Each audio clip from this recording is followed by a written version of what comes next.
A scholar named Dr. Patricia Corona, who's a friend of mine before she died. Obviously, she went to be a friend now that she's dead. But she was a lady who could read and write 15 languages. How many of you can read and write 15 languages? Now, not just modern languages, these are archaic languages. Languages like Akkadian, Syriac, Nabatean Aramaic. These are languages like Nubian languages, the Himyarite languages. These are languages all around the Middle East. She could read and write all of them. She's the only one in the world that I know of that can do that. She is from Denmark, and she was teaching in the head of department at Oxford University. When she started asking the question I just asked, why is it we don't have any record of this city? Or what record can we find? Now, she would be the best place to find any record because she could read all the languages. So she went to all the documents from the 2nd, 3rd, 4th, 5th, 6th, all the way up until the 8th century and could not find one reference for any of these at this place called Mecca. She went to all the documents that were surrounding that area. Oh, she found lots of references to other towns, small little towns that are close to Mecca. She found references to Aden in the south, and to Sana'a, to Najran, to Taif, to Yathrib, to Khaybar, to Tabuk, all the way up to Petra. All of these are up on the western plateau. These are just little hamlets along the western plateau of Arabia. Not one reference to Mecca. What does that tell you? Doesn't look like Mecca existed in any documentary form. If this was where Abraham lived, if this where Adam and Eve was at the very beginning, if this is the earliest inhabitant of mankind, someone should have said something about it.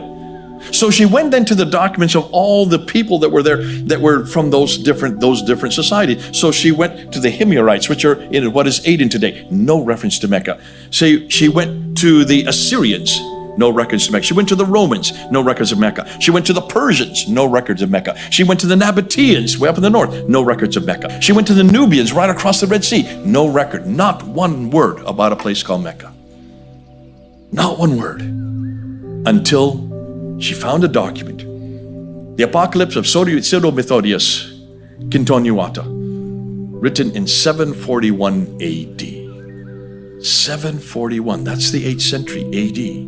Muhammad died in 632 AD. This is over 100 years later. Finally, she found a record, the first reference to Mecca anywhere in the world, and it's there, right there in this Continuato. And what was interesting is it places it way up in Haran. That's in southern Turkey. Mecca in southern Turkey? That's 1,000 miles, that's 1,200 miles further north. It's in the wrong place. So that can't be the same Mecca. So she decided to look at the maps. Now, to go to look at the map, there are no maps in the ancient world because they didn't use maps, because they didn't think about looking in space down. We can do that today because we do have aircraft that can do that. But back then, they would just write reference after reference after reference. And the one who wrote all about Arabia is called Ptolemy. He was living in the 2nd century AD. And Ptolemy is the geographer of Arabia. He's the one that wrote the geography of Arabia. And she went to look at his works, and you can see, they're right there. You can read them. You can get in the library today. And there are different Europeans who have tried to put maps together looking at what he said. And look at those maps. They have all kinds of little places and hamlets and all the rest, and rivers and mountains, but no reference to Mecca in any of them. Not one reference to Mecca. This is a problem, folks. But why do you think there's no reference to Mecca? I can answer it with one word. In fact, I want to let my students answer that. What is the reason? Water. Ah! You have to have water. Am I correct? In order to exist, for people to exist, you have to have water. No water, no food, no people, no towns, no cities, no civilization, no civilization, no history. How long did it take me to say that? That's all you need to say. Look at a map. Just look at any map. Go home and look at a map and see where Mecca is. It's in a desert. There's no water there. There never has been any water there. There never will be any water there. Oh, I lie on that one. There will be water there. Water is there now, but it has nothing to do with Allah. The Zamzam well is there. Muslims will tell you, the Zamzam well has always been there. Have you ever seen a picture of the Zamzam well in the 1800s? Take a look at this. 30 feet across and 50 feet deep. And this is the well that Muslims say that all the pilgrims, 4 million pilgrims that come to Mecca every year, they come and they drink the Zamzam well because it gives them, it heals all their sicknesses.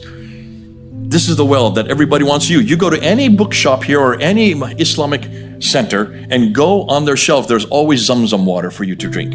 Usually liter after liter after liter. It supplies enough water for 1.8 billion Muslims. From one little well that's only 50 feet deep and 30 feet wide.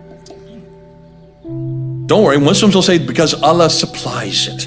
Allah supplies it, and He will always, it's inexhaustible because of Allah. Well, I decided to go up and look on Wikipedia to find out exactly about this Zamzam well. You can do the exact same thing what I'm going to tell you right now. Go up on Wikipedia and put Zamzam there, and they'll show you pictures of the well. It's been capped as of 1953. There's a cap on it, and there are some pipes going down into it. And when you look at, you follow, they even have pictures of the pipes going in, pipes coming out. So follow the pipes. The pipes then go up to the mountain, overlooking up on the hill, and there are 11 huge big tanks, the largest water tanks in the world, 11 of them, built by Britain, United Kingdom.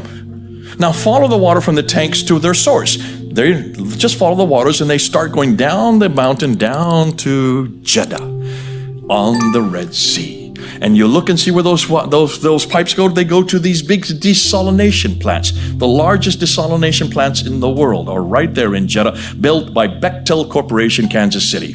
This has nothing to do with Allah. It has to do with us, America. Thank God for America that we supply the water for that Zamzam well. Can you see why all you need to do is just follow the source, follow the evidence on the ground. Folks, can you see then why, if there's no water there, then why in the world would there be a man named Muhammad who lived there, who supposedly built an empire there? Why would there be a place called Mecca that has the Kaaba, that people circumambulate? Just look and see what they do when they go to Mecca. They go to that square building and they circumambulate 7 times counterclockwise. Hold on a minute.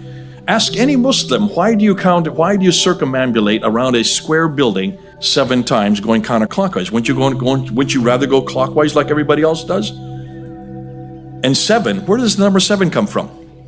You know the answer.